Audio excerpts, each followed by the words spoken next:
Hello and welcome to the Real Talk and Banter podcast, the movie podcast where we discuss and review films that are at least a decade old. I'm Omari Williams. And I'm Jay Richardson. Today we are discussing Belly, the 1998 crime thriller. Is that what it is? Yeah. I don't know what I would call it. Crime drama. It's a crime drama. It's a chromata. Call it. Okay, we could go. Yeah, sure. That's Is that acceptable? Hey, that makes as much sense as this movie, so we can call it that. Oh, wow. Yeah. Okay. All right. Yeah. Sorry. Okay. Somebody didn't like Belly this. Was your choice. It was my choice. Well, yeah. And how are you feeling about that decision? You know, I don't want to lose my black card, so I'm gonna just pretend it was the best movie I've ever seen in my life and move on from there. No, okay. But I made a choice.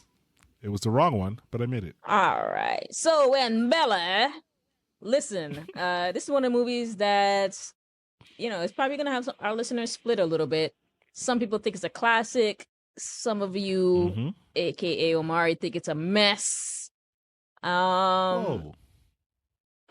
I didn't hear a denial there. You have something to say? Oh no, well, I used to be in the camp of it's a classic. Okay. I've seen Belly. Oh, before. you have seen it. Well, okay. I have, but I don't remember it. But in my mind, it's like, oh shit, Belly. Yeah, classic. And you ruined that for me. So thanks. Well, That's what I'm here to do. Ruin dreams, kids. All right. Both of you could be right. I don't know. We're gonna see. So we're talking about Belly here. As we've repeatedly said, I think we've said the name 50 times. We might get sued. I don't know.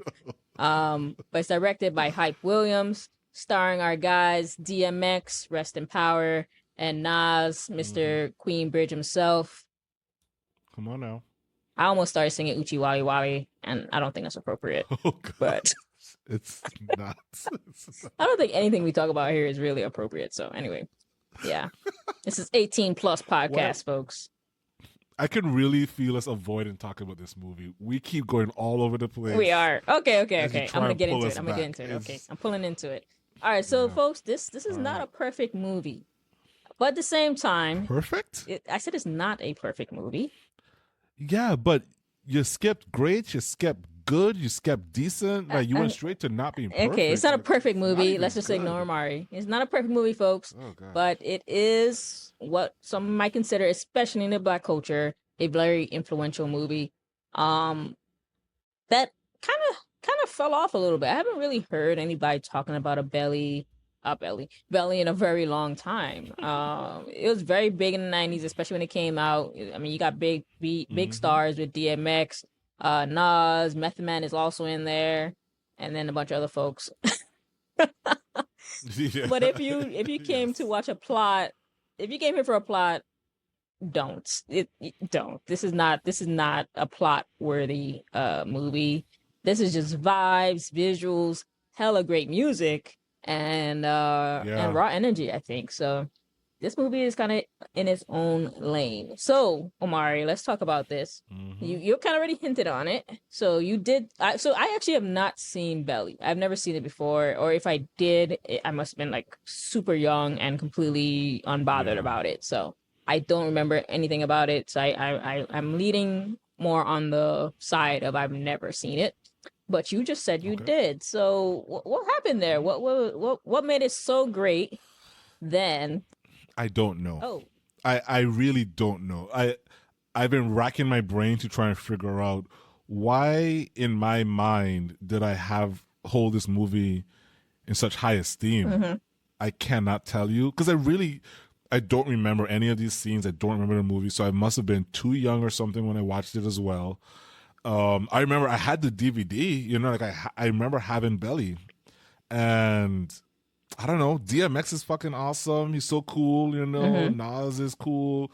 So maybe it was just the vibes of it, but I could see that. I could see you probably weren't, especially that young, 9 years old, whatever. Probably weren't actually falling for the story, but you got two of hip hop's biggest stars at the time. And the music is great. The visuals are there. So I can see why he's like, oh, this is amazing. and then you watch it again, and you're like, oh, what? So What is this? we're in 1999. This is Queens, New York. QB. We have some young street folks. I don't want to say street folks, but they are. That's what they say they are. So you got Tommy, aka Buns. Hoodlums. I don't know why you would name yourself Buns, but all right, cool. No, is that his? Listen, his name stressed me out in the movie because his introduction was, "Oh, you have my man Bundy, also known as Buns, Tommy for short." I was like, that's not how fucking names work. And then later on, somebody called him Dunn. And I'm like, how many fucking names do you have, dude? Like, what is your name? I don't know. Ugh, I don't know what sorry, happens there. I'm just... All right, so we have Tommy Buns, Bundy. I think his last name is Bundy. And his nickname is Buns, and his first name is Tommy. And that's DMX character. Sure. And then you have Sincere. That's all his name is. Never says his last name. And that's Nas, aka Sin sometimes. They have a couple of associates, Mark and Black. And yeah.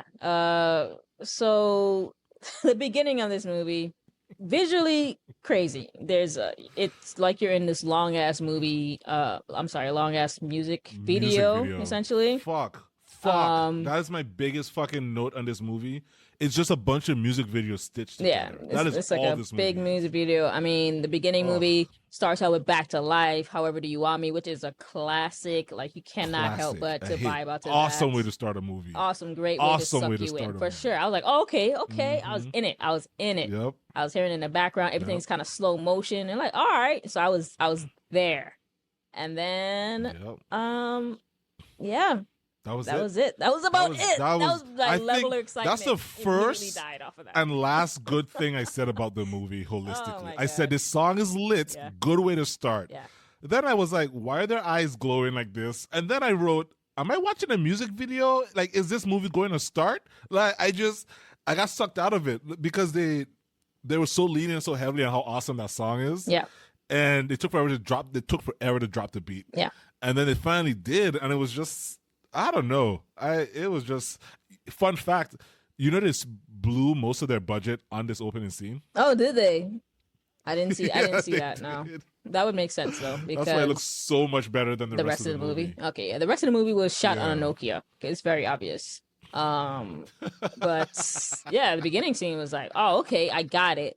But then we immediately went into, what are we watching? It's like holy epilepsy Batman. There's just flashing lights, darkness. Yes. There's some kind of robbery happening. I don't know why. Sure. I don't know who's getting hit. I don't know who I'm supposed to be rooting for. The entire thing is shot with my eyes closed because I have no idea what is happening for most of the movie. And fucking shaky camera work. Crazy. Hype Williams said, you don't need to see it, just feel it. That's what he told us. So just feel this shit. I laughed, right, because when I didn't look at who did the movie until when I was finished. And so I already had made my comments about this being a music video and so forth. Yeah. And then I look and it says, oh yeah, Hype Williams, like he's a big music director. Music video director. Yeah. So I'm like, dog, it's not the same, yo. It's not the same. He did it. God. So Omari already hinted on it. We had a budget of $3 million for this. Not a big budget, but not bad. Box office actually came away with 9.6 million, so definitely made its money. Threefold on that. Like I said, T-Boz is in it. That helps you. Yes, T-Boz is in there. Yes, you did forget. T-Boz is the only one with any sort of brain, for the most part, but that's typically how it goes. Oh my god. So, hey, what? Sorry, I want to say my other, I think, last positive of this was Tyrell Hicks as Keisha. Oh, god damn, she's bad. Yeah, she's bad. She's the new hotness. Oh my gosh. Sure. I was like, what the hell? She's the new I hotness. was like, thank for God sure. she's in here. Yes. And then I did get distracted because she was super oiled up. She like, was pretty why is she so oily. She was very oily. She was glistening I because she mean, was sleeping. yeah, you know, I guess he sleeps with baby oil on her. I don't know. Sure. I feel like he just sweat through that at the end of the night, but okay. It was very distracting. Yeah. Yeah. So these guys are obviously just criminals, and they make their money by robbing other people, is what we gather.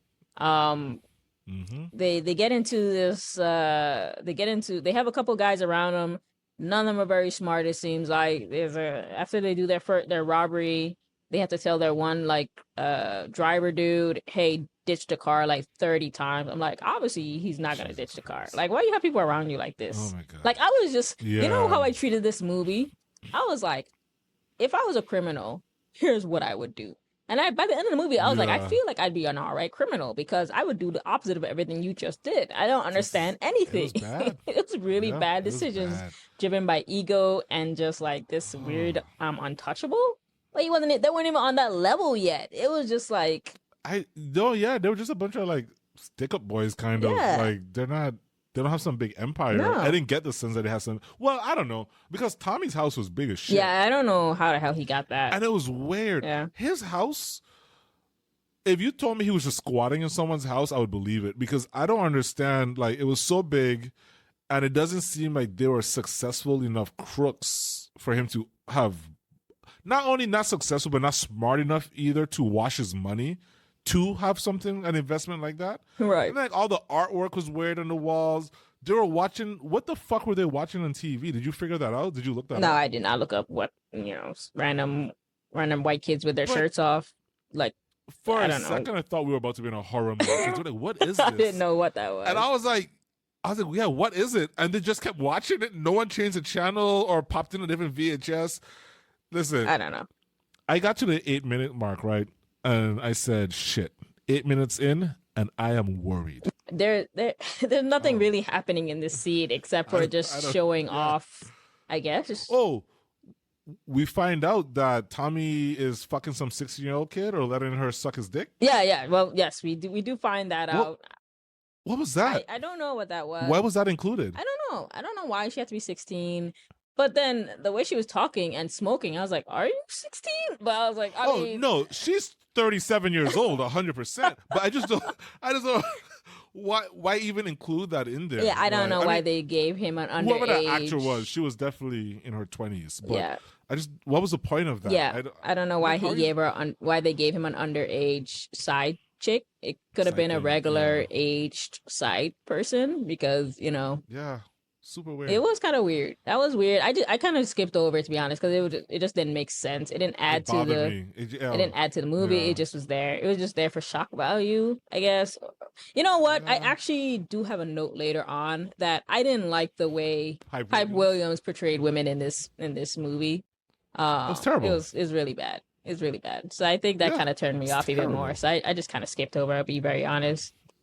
So while he's in the shower. He overhears MTV News talking about the heroin epidemic. MTV News. That shit laid me out.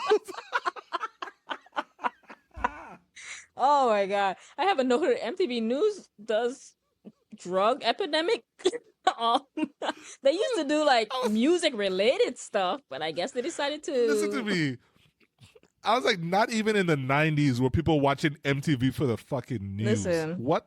That was so weird. MTV News was doing their thing and gave him the bright idea to move into dope. Yeah, so he goes to Sincere's house and Sincere's like, hey, it's 5 a.m. I'm like, whoa. Like 5 a.m. the next day? Or 5 a.m. 2 hours after he just took his shower and he sent those guys home? Like, the pacing and editing of this movie was garbage. Yeah. It was all over the place. It really was all over the place. And I assumed it was just 2 hours later. Why specify the time? I assumed it was 2 hours later. But then why even do that? I don't know. That just was just unrealistic. It just showed his lack of real concern, which was a big problem for him. Like, it was just his world, and he didn't really care what anybody else had going on.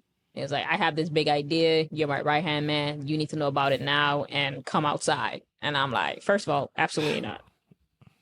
Yeah, no. And then Right Hand Man, like I did. Nas and DMX chemistry in this movie. They had zero chemistry. It was like they just met each other. They're like, hey, you're going to be this guy. You're going to be that guy.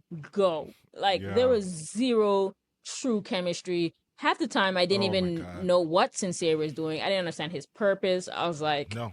Is he even in this movie? He was narrating the movie. He was narrating the movie, yes, but I didn't understand what his purpose was. Buns decides to Buns receives a call or something, and hears that one of the guys is talking about him or something. I really barely could understand what was happening there.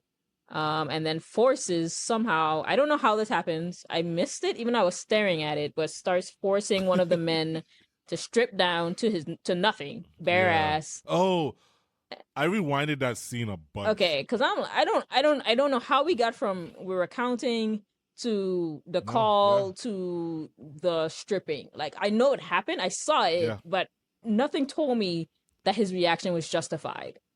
Or when the instructions came. When did it happen? I don't know. I really don't. That's just an editing thing. They took it out. They must have.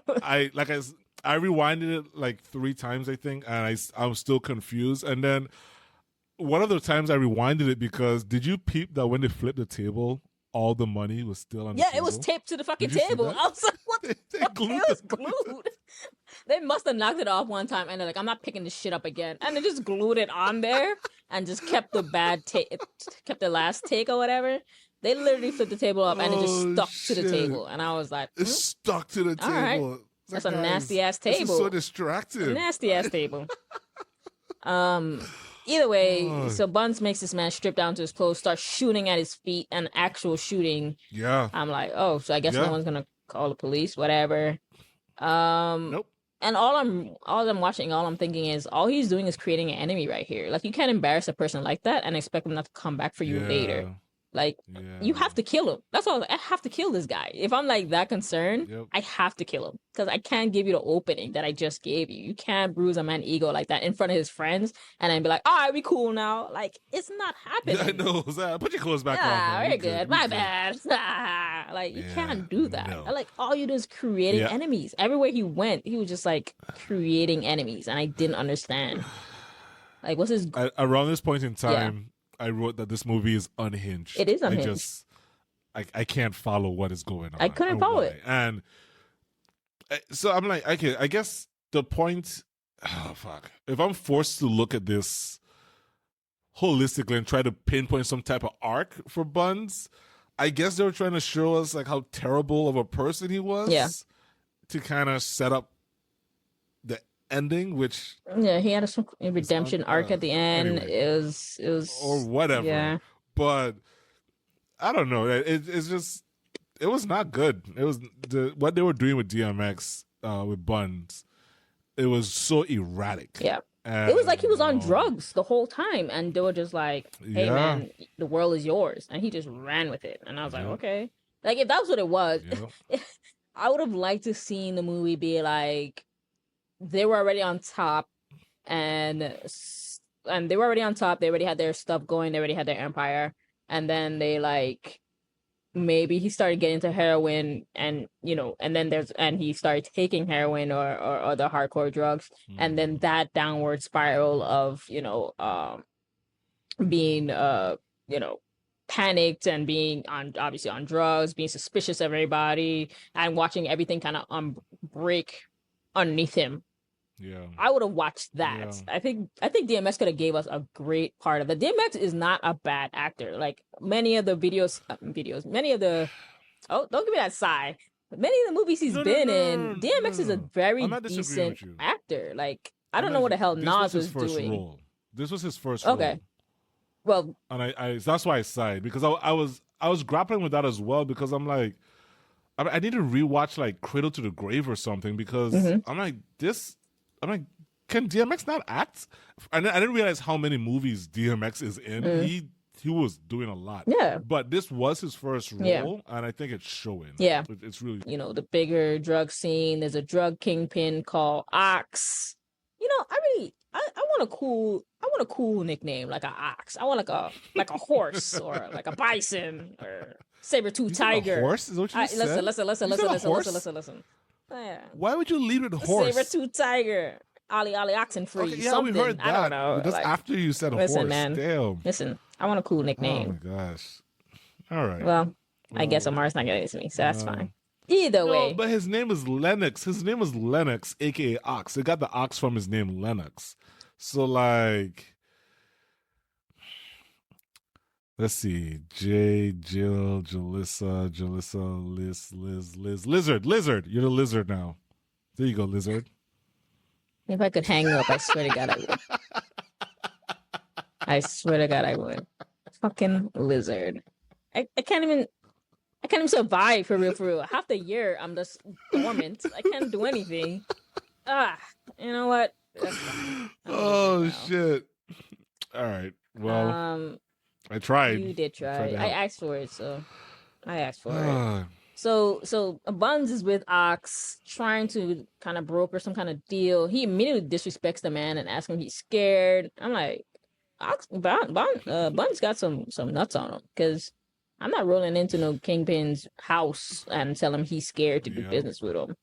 But also, they're just as bad as balancing their freaking audio as I am, because there's a loud ass soccer game playing at the exact same time over the top of the audio the whole time. I had no idea what was said. Did you get it? You needed headphones to or actual a speaker system to like really, like a soundbar or something with your TV to actually know what was going on.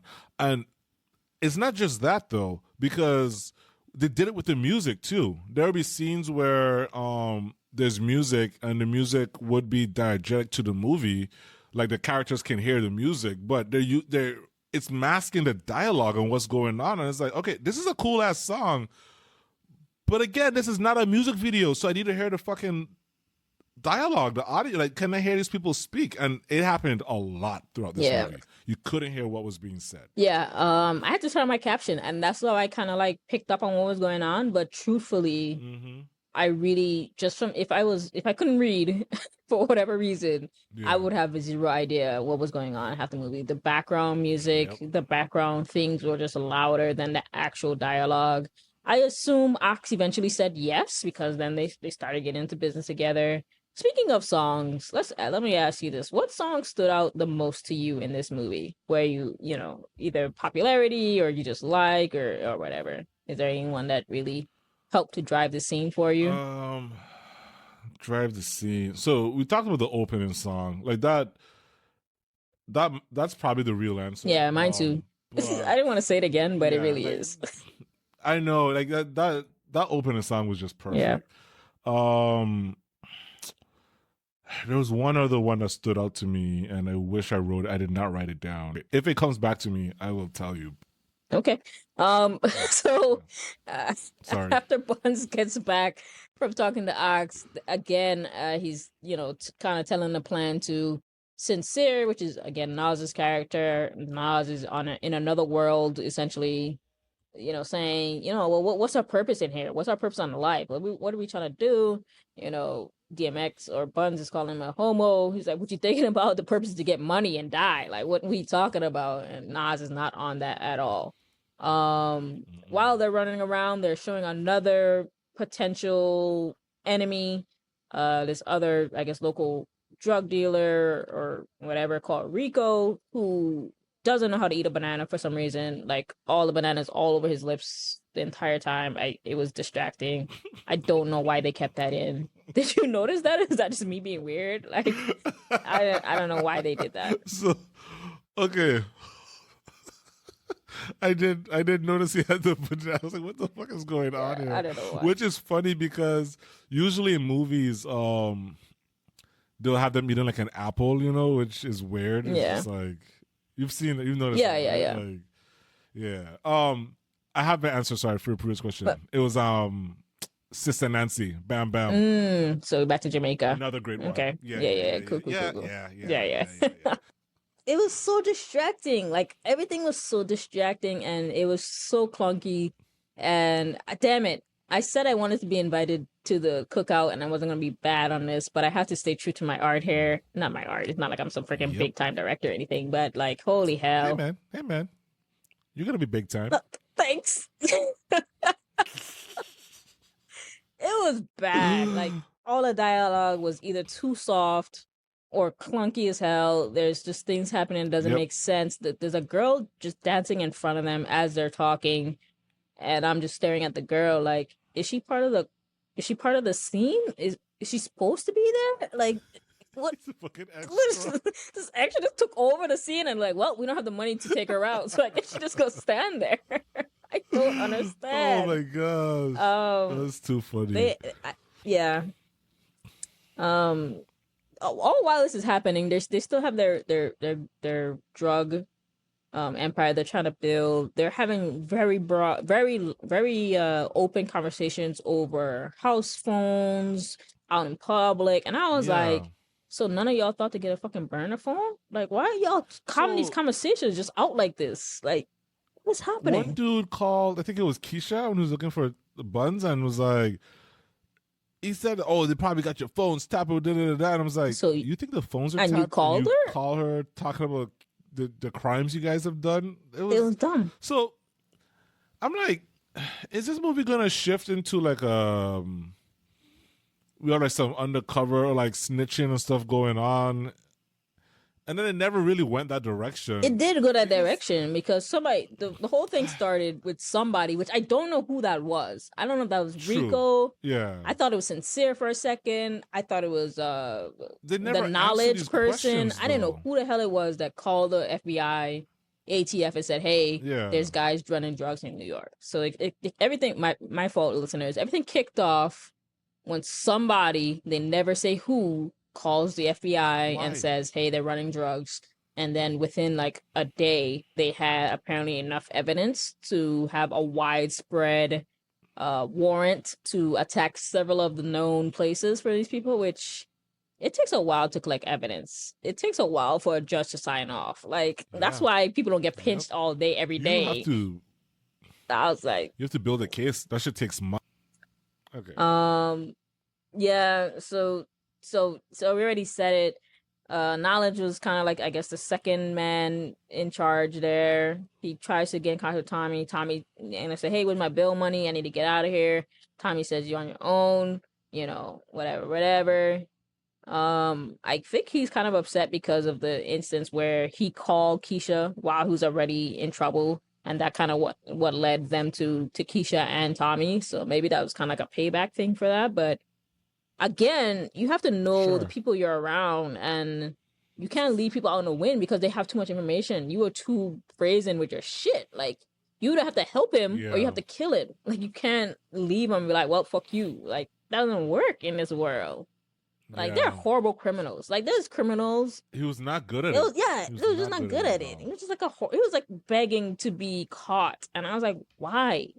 Why aren't you doing this well? Like, you grew up in this life. You should know the pitfalls and the things to avoid. Like, you didn't just walk in and was like, all right, I got this. So it just didn't, again, whatever. So we end up in this scene and we're on this part where Method Man is trying to kill Rico.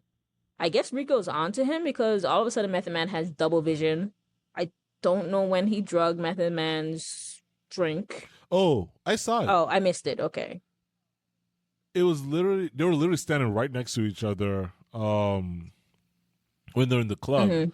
And he put a shit ton of whatever the fuck was in his vial into his drink. Damn. I must have turned away because I did not see that. Yeah. It was right, because you remember when he had a drink and he turned to Rico and he said, is this one mine? When he asked for the drink. It happened right before that scene. He just poured. It was a lot. Yeah, he was trying to kill him. Damn, that's but I'm like, I feel like I would have seen that in my drink. It was right after because I feel like I'd have picked up my glass and what the fuck is this smoky shit in here?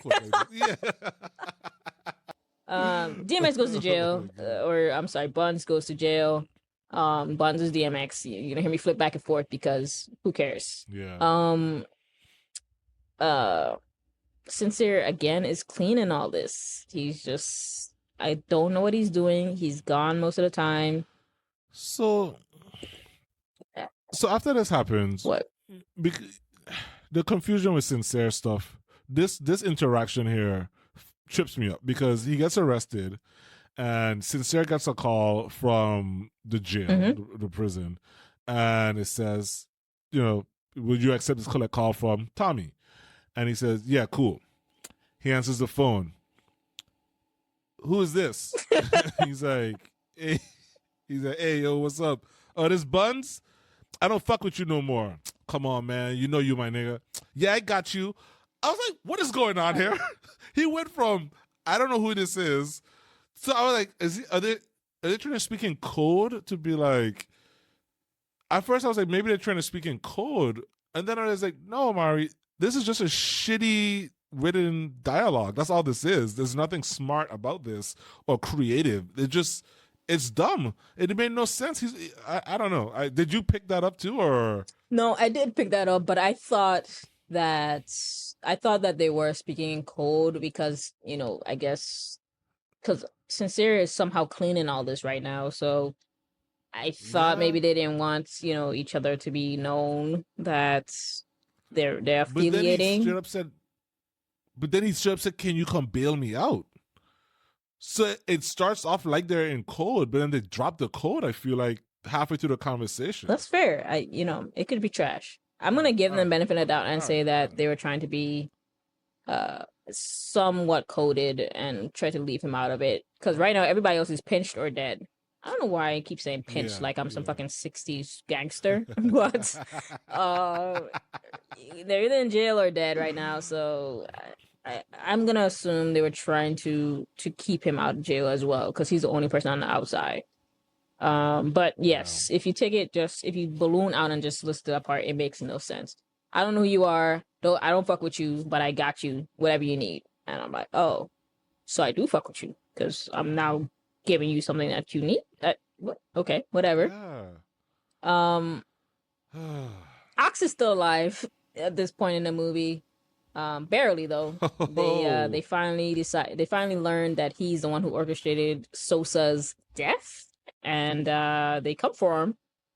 Ox is drunk off his ass, I guess. And then I still watching soccer. I'm like, first of all, nobody gives about football that bad, but whatever. He's Jamaican, of course. I know, but still.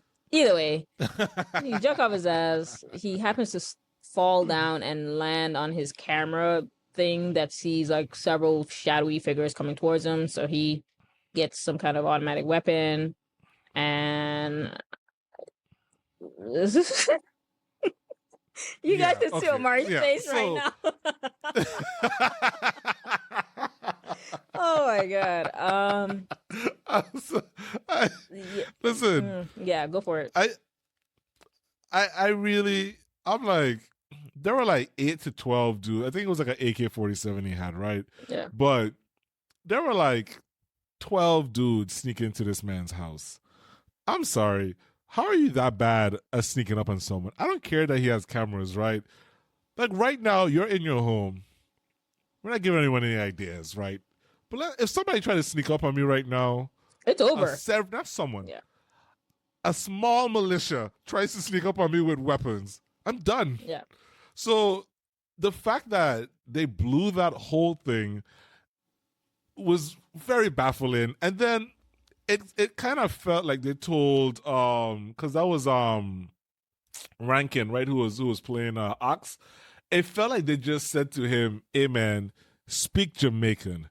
And like ain't no way what he was saying was written in the script. Yeah. You know? A lot of bumbleclad. He said bumbleclad way too much times. Yeah. A lot of bumbleclad, fucking pussy hole, and the dandada, all these things. I was like, okay, yeah, we get it, big dog. You from Jamaica. I was loving it. I really was loving it. I was like, do your thing. You know, he said, fire the pussy. Hey, listen, I was there for it. Okay. Until Catwoman shows up. Oh my god. And this motherfucker, she jumps from there's an interior balcony in the house, right? and she jumps from that balcony. Like she like fucking like perches herself and she like whee like jumps down. Yeah. Lands on my guy on his back. And then he hits the ground and then she cuts his throat and she just walks away. I was like, what the fuck is happening? I don't know. Like literally, I'm like, what is happening? Like they just screwed up the whole scene. It was like this was turned out to be like I was like, okay, this is a cool little scene here. You know? Was it though? And no, the whole damn scene was very dark. poorly lit. They couldn't see shit. It was shaky. I just liked Ox being hella Jamaican in there. That's all I liked about it. Can we end this thing? Like, where are we in the movie? Listen, so this happens, right, where he gets released. Yeah. And so now we're pretty much at the part where we were just talking about where the feds or the shadowy people approach him. You know that happened an hour into the movie? There was like 27 minutes left in the movie, and they introduced an entirely new plot point, an entirely new just fucking journey for Tommy to go on. And I'm like, we do not have time for this. You guys should be wrapping up the stuff that you already introduced in the first act of the goddamn movie. Mm-hmm. How are we wrapping up this movie and you're like, oh yeah, by the way, do this or else we'll kill you. Mm-hmm. That stressed me out. I was like, we don't have time for this. This is not going to end. You ever watch like, I'll be watching like especially these more modern day TV shows, these like Disney Plus shows that don't end well. And I'll be watching a movie. I'll be watching the show, and I know things aren't going well when I check how much time is left in the show. Yeah. Right?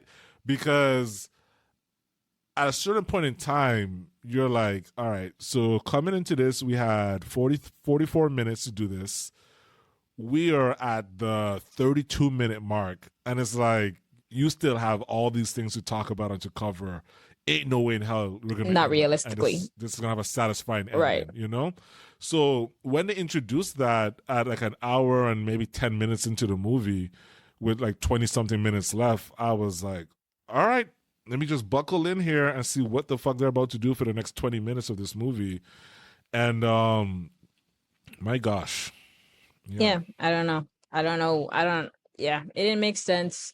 I thought it was the feds. Now you're saying it's a shadowy entity. Wikipedia is saying that, just to be clear. Wikipedia.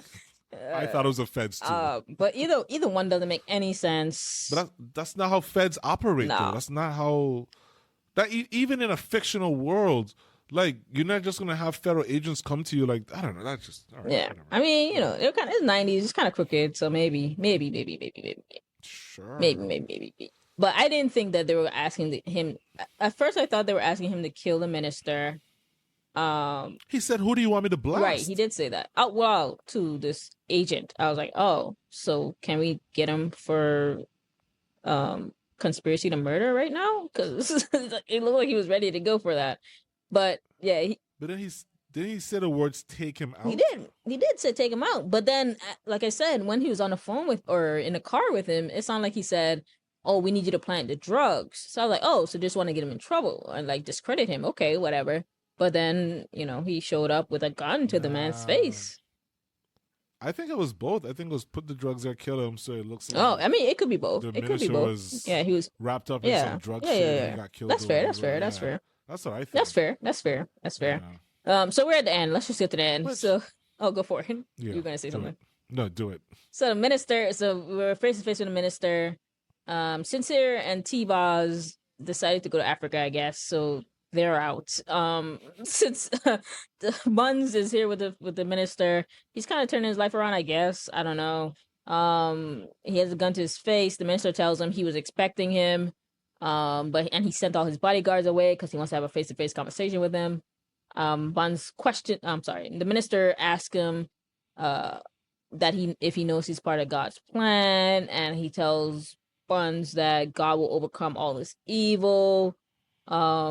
He asks Buns to help him protect the greatest resource, which he calls a black woman, which again, it bothered me because they treated black women horribly throughout this entire movie. I'm like, now you want to be like, oh, that's my greatest asset or whatever. I'm like, get the fuck out of here, bro. Like, seriously. Like, I'm going to rant about it real quick. Like, do it. the women in the film, especially Keisha, especially since she's a darker skinned woman compared to like T-Boz or whatever, they either put her, like you said, she was oiled up the whole damn time. Like everything was loud, it was flashy, it was sexualized, but there was no actual like understanding her voice. She got thrown in jail too. And Mans did not go for her. Nobody protected her. T-Boz had to come bail her out.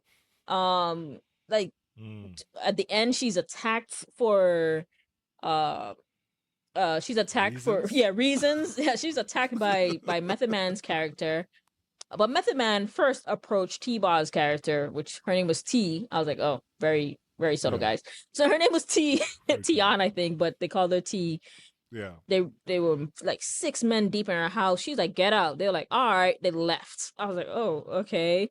Because they were there to question Sincere to see where Buns is. But Sincere wasn't there. T-Boz was there. She said, get out. They left. No problem. No harm, no foul. She did pull a gun on them, but come on. Like she might have clipped one, but she was definitely getting killed if it was really about to go down. So whatever.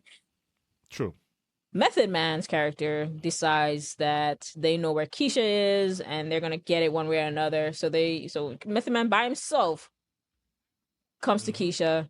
Keisha stands up like, hey, who are you? She doesn't know these people. She's not involved in the life like that. She was just enjoying, being having a man who was kind of kingpin-ish, but has some money, stuff, a little flashy stuff, a little bit known in the neighborhood, but she's not like that girl, like you would, So, she's like, I don't know who you are, and immediately he just closed fist knocks her the fuck out, oh my god, just unnecessarily, like just into a glass. A fucking glass table. It felt like it was giving like a sexual assault type of vibes a little bit. Like it was giving that a little bit, 100%. And I'm like, why? Which was random. Right. It was none of that had nothing to do with the DNA of the movie. So why is this happening? I don't know. It was just like I just felt like he did women, especially the darker skinned women in the show wrong here, or the movie wrong here. Speak on it. And I was very disappointed with that.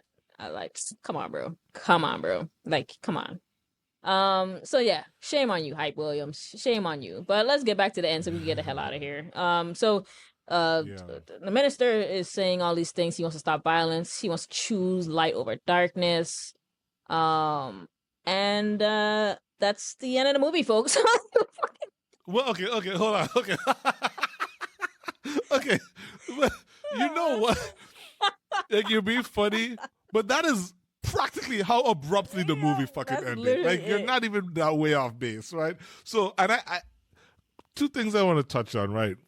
I want to touch on the minister's speech, and then I have what Bun said, what Tommy said. Mm-hmm. I'll read that in a minute. But what the minister was saying, like, did that move you at all? Or like, did it work for you, the minister figure and what he was saying and who was preaching and everything? Yeah, so to Tommy. So I think that it was impactful. I didn't have enough time, so didn't put enough energy into who this person was and how they were trying to better the community. But I'm just thinking about the 90s, coming out of the 80s where crack cocaine just devastated, especially big, large metropolitan areas like New York, where there's a large amount of Black people there. And I'm trying to put myself in that mindset and like what people are trying to do to try to better the community. So from that perspective of knowing what is going on, yes, it is impactful and is like, okay, I see where he's trying to go with this and trying to like put this message out there, like, hey, let's stop the violence. But didn't, in the context of the movie though? Yeah. No, in the context of the movie, he didn't put enough energy into that storyline for it to be really impactful. Yeah. He could have shot him in the face, and I'd be like, oh, okay. Next. Oh, wow, he shot that guy. Yeah, it would have done nothing for me. So it makes me think of in New Jack City, right? When we had the old man who served kind of a similar role to the pastor in a sense, but the old man showed up in each act of the movie. He had brief roles, brief encounters, but there was a connective through line throughout that entire movie, so that when spoiler alert for New Jack City, but when the old man kills Nino Brown at the end, you're like, wow, like it felt something. Mm-hmm. This minister, in a vacuum, yes, everything he said, okay, is powerful stuff, but in the context of the movie, it didn't make any fucking sense. And because it's like we were watching a 30-minute TV show, a 20-minute, 24-minute TV show, because all this started happening in that back end of the movie. So they say to us that Tommy, he infiltrated. I don't know how you infiltrate a fucking church. You just go to church. Yeah. Like, that's what also confused me. They made me, at first I thought that homeboy was like another crime lord, masquerading as a priest or something. I was like, no, this is a real priest. So when they said infiltrate, no, he just started going to church, guys. Like, that's not an infiltrate. Yeah, he wasn't part of like the higher echelon. He wasn't anything. He was just a churchgoer. Yeah. He just knew where he was that day and went. And then it had a powerful impact on Tommy. At least that's what Sincere tells us. And then we do have that coffee shop scene with Sincere and Tommy, which didn't work because it did not feel like two old friends reconnecting and seeing how they've grown and changed over time. And that's what that scene was supposed to do, and it didn't do that, right? So that whole preacher stuff, it was just, I had to keep rewinding it because I'm like, what is happening? I'm not feeling this like the way I should. And then, so now Tommy has the decision. Tommy says, once I found out the clock was ticking, it's get the Glock. I'ma stick with him. Nah. Kill him, because revenge is all a nigga think about in the end. But I'm going on a binge, brother, to my sins. Fuck y'all niggas. Born by myself, die by myself. Place the triggers. And if you don't know what it's going to be in the end. T-3, 2, 1. Amen. Outside of being a fire fucking bar, what does that have to do with anything? Who is he seeking revenge on? This minister hasn't wronged Tommy in any way. He doesn't have any ill blood against him. He is doing this, I guess, to survive, but and then they ended the movie. After this happened, the movie ended in like 20 seconds. It was like, all right, we're done. Since there's, by the way, guys, I'm in Africa. Yeah, I don't. What? Okay. Because they're showing New York. Even bullshit. They couldn't even bullshit put a fucking backdrop of what pissed me out. I forgot to mention this earlier. He kept telling his girl, let's go to Africa. Let's go to Africa. Hey, listeners, Africa is not just a place. It is a continent comprised of many countries of varying cultures and ethnicities and just languages and so forth. So to say you're going to Africa doesn't mean anything, really. Yeah. And they never cleared that up. And at the end of the movie, he's like, yeah, wow. I opened my eyes and wow, it's like I am in Africa. I can't believe it. Yeah, because you're not, dog. Like this just... It wasn't even a shot of them in some kind of like, this is Africa type of shot. They were showing the ball drop in New York City the whole time while he's talking about being in Africa. Yep. So I'm like, is New York City Africa? Show us them at the airport and ensure that the destination is Ghana or Ethiopia or something. They at least give us that, right? To show they're about to do the journey. He's just talking about being in Africa while we see people celebrate New Year's in New York. Oh my God, this movie, fuck. Yeah, and that's it, folks. That's Belly. Yeah. Can we score this thing? Do you have more? Nope, I'm all good. Do you know? Oh my God! That there was a Belly 2 with the game. It was filmed in 2005. They created it? Yeah, it's filmed in 2005 with the game in there called Millionaire Boys Club. Lionsgate was behind it. Wait. So, Was it Belly Millionaire Boys Club or? It's called Belly 2. Millionaire Boys Club. Huh. Okay. Yeah. No, I had no idea. Why was this movie called Belly, by the way? Sir? Whose belly are we rubbing? Sir? Help me understand. That's actually one of my questions to you, motherfucker. You took my shit. So what do you think belly actually means? I don't fucking know.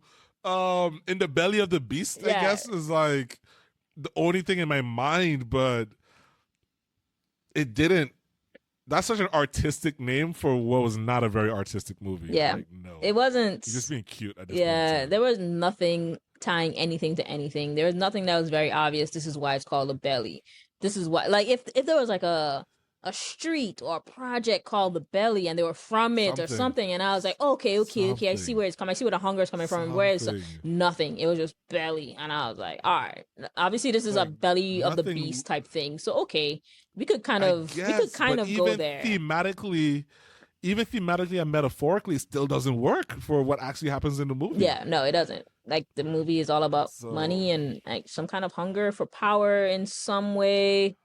And silencing priests. Yeah, do that in there. The priest thing really messed it up. Like, I don't know why they did that. Like, they really should have left that alone or focused only on that. Focus on that. That would have been a better movie. If this priest is like in the background, yeah. We should have seen him from the beginning of the movie. I like when we do this, when we like improve these movies. But like, if this showed us in the beginning of the movie, and this guy is just going about like a little modern day MLK doing his thing, and maybe he's like in the background, but he's still there, you know? And then eventually there is that encounter between them or whatever. I don't know. And then later on at the end, now we could have him making a choice. I don't know. You had to. We don't even know why. Yeah.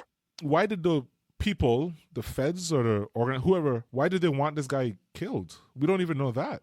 Yeah. So I'm, based on the research, it is just there was a beacon of hope within like the Black community with this guy and preaching like, hey, we need to like put down the guns, do the violence, and starting to stop the voice. So it's an MLK. Yeah, MLK, Al Sharpton type of vibes. Just trying to we need to kill that noise because people are listening. So like we need to either discredit him with the drugs or kill him. So, or do both, whatever. But yeah, that's a better movie. Yeah, there was the movie was split into two and they shoved it together. Either needed to be like a Scarface-esque, which is I think what they were trying to do, but they never actually got to that that's what level. They started off doing. Correct. Or you need to see like the beginning where they're like, kind of dope boys, and one of them or both of them gets pinched, and they both or one of them infiltrates, this person or whatever comes and say, hey, we'll let you out if you do this, and then the whole movie is them literally infiltrating, literally getting to the higher level, the upper echelon, and having some kind of influence on this person. And then at the end, when he was like, hey, choose light over darkness, it would have been more impactful because otherwise. Correct. Nothing he said really should have done anything to Tommy. He should have just ignored it. Cause we didn't see Tommy battle with light versus darkness the whole time. We didn't, So hey, listen. All right, well, if anyone wants to contact us to write a script for this, I know. You let us know. I know. Come on, it'll take us 6 months, but we will knock it out for you. No worries. All right. Let's rate this thing, sir. Go for it.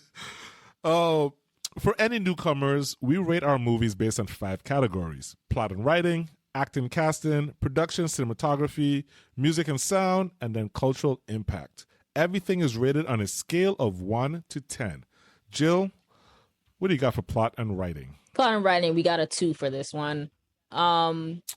It's messy, it's rushed, it's bad. I want to give it a 1, but I don't want to do that because it's a Black movie. I'm going to be very honest. So I'm going to do 2. Oh, shit. Don't say that. Hey. I gotta do what I gotta do. I give it a 1. Oh, well, you're here, folks. Omari that's why I'm like, people. Don't say that because now I look like hates Black people. So now you know. Oh my God! All our other Black movies have great ratings from me. I just want to put that. Check out our Black History movies. If you go on YouTube, there's a Black History, Black Kings and Queens section. Mm-hmm. Check out those movies. I was gonna say that's because most of them have black. Most of them have either Denzel Washington or Samuel L. Jackson in them. So I know. Highly rated. All right, go for it. Oh my gosh! All right, acting and casting. What do you have there? This is difficult because I think this is one of we know you already gave us the info that this is DMX's first. I think this is Method Man's first. I mean, these are really big. It's Nas's first. Nas is trash. I'm not even bothering with him. Because those other two went on to actually do something with their acting. So I'm gonna give them credit. Um, DMX didn't do a bad job. I think I want to put the onus on the director and the onus on the connection between him and Nas, which kind of held him back. I think it could have been more felt from him, but we were just watching the two of them arranged marriage that went nowhere. So I don't know. Come back to me. Let me decide. Wow. Okay, so this is actually Method Man's fourth. That's his fourth third movie. Oh, was How High? Third movie. Was How High first? No, he had. So there's something called the Great White Hype, but I think that was just a cameo, so I'm not counting that. Okay. But he did the 187. Mm-hmm. He did 187. Oh, that's that Samuel Jackson movie. Mm-hmm. Oh, that's not very good. Have you seen it? No, I have not. He's his teacher. Yeah, he's his teacher. He's teaching like in his poor neighborhood or whatever, like in LA, and then he gets like beat up by some of the students, so he moves elsewhere. It's a weird movie. It's very weird. I don't know. Anyway, and then he was also in something called Copland. Looks like Stallone was in that. Okay. So yeah, those both came out in '99. So this is his third movie. Okay. So for me, for acting and casting, I have a 2. I'm thinking about bumping it to a 3 because of Method Man, but like his role just didn't make it. I have to be careful that I'm not double dinging, like we talked about before, because of the plot and writing, you know. So I'm gonna give it a 3 because although Method Man's character didn't make sense, he did a good job. Every time he was on the screen, you could tell he was comfortable in his role. And I'll give a little blight to DMX for his first role ever. So I'm at a 3. I was at a 1, but I think I'm doing exactly what you said. So with that in mind, I've already dinged them for the plot and the writing, and I already gave the director. He fucked that. He fucked that bad. He could have done a lot better. So individually, just looking at their stories, I can give DMX and Method Man and the Jamaican dude who I forgot his name, but that guy, he did good too. Who's good? Yeah, I could give him a 3. I could give him a 3 as well. Okay. Cool. Production, cinematography, and visuals. Yeah, 1. It's just embarrassing. I thought you were gonna score this higher, and I did read that people were like, well, they were really excited about the visuals, and I'm like, did we watch the same movie? Because I have a 2 here, so I was like, what the hell? I understand, 1, right? Yeah, the 1. I understand what he was trying to do, but it was too dark. The entire movie was too dark. Most of the you had no idea what was happening. You had no idea who was who, and it took away from them. You can't do that. Like, it takes away from the story. I'm spending too much time trying to figure 100%. Out who are you and why should I care. Or what was that? What just happened? Who did that? Like, spending too much time doing that. So he kills it. So I 1 on that. I mean, this is 1 and done, so you could tell why. So he gets a 1 from me on that one. Okay. What do you have for music and sound? I go high on this because, it's 90s rap music or hip hop music, R&B music, and dancehall music. So I give it an 8 for this. An 8. Yeah. I had a 5 and then I dropped it to a 4. Oh, Jesus. And the reason I did that is because I didn't like how he was using the music. Like, I felt the music was being used as a distraction to distract us from what was going on. It really was. Or that they didn't have this shit together. It really was. But I'm going to go back up to my 5. I'll leave it at my 5. But the music was amazing. Really good soundtrack. It charted 5 on the Billboard, when it released, and it was certified gold. It's a very good album, good music. I just hated how it was employed in the movie, but I'll put it at a 5. Yep. Because I think it's so good. I think the reason it's a 5 is I already dropped it because of that. So for me to drop it any further is a bit insulting. So I'm gonna put it at a 5. Okay. cultural impact. What do you have there? Yeah, this one is weird because, again, when it came out, yes, I remember it being talked about a lot, even though I didn't see it. But it's not. And for at least 10 years, because in college, I heard people talking about it too. Oh, okay. Maybe I just wasn't around the right people because I really don't. I don't hear anything about it. It's not a Friday. It's not a. It's not a Boys in the Hood. No. It's not a Harlem Nights. It's not a that. New Jack City. It's not a New Jack City. It's not a Set It Off where you like anybody you tell out there like, oh yeah. Belly is like, oh, I'm about to set it off. Belly is like,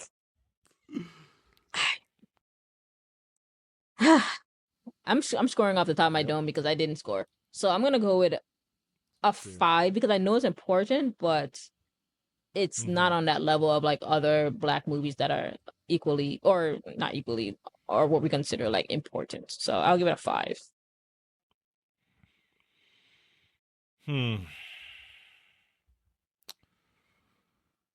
Oh, you got to think about it. I also this was the one category I couldn't score for all the same reasons you said. I mean, I'll give it a 4. Okay. I'll give it a 4. Here, folks. Ooh, another bad pick by Jay Richardson. So this, hey, listen. All right, so your final score is a 3.8, and mine is a solid 3. That's still higher than fucking Red Eye, isn't it? Or White Chicks.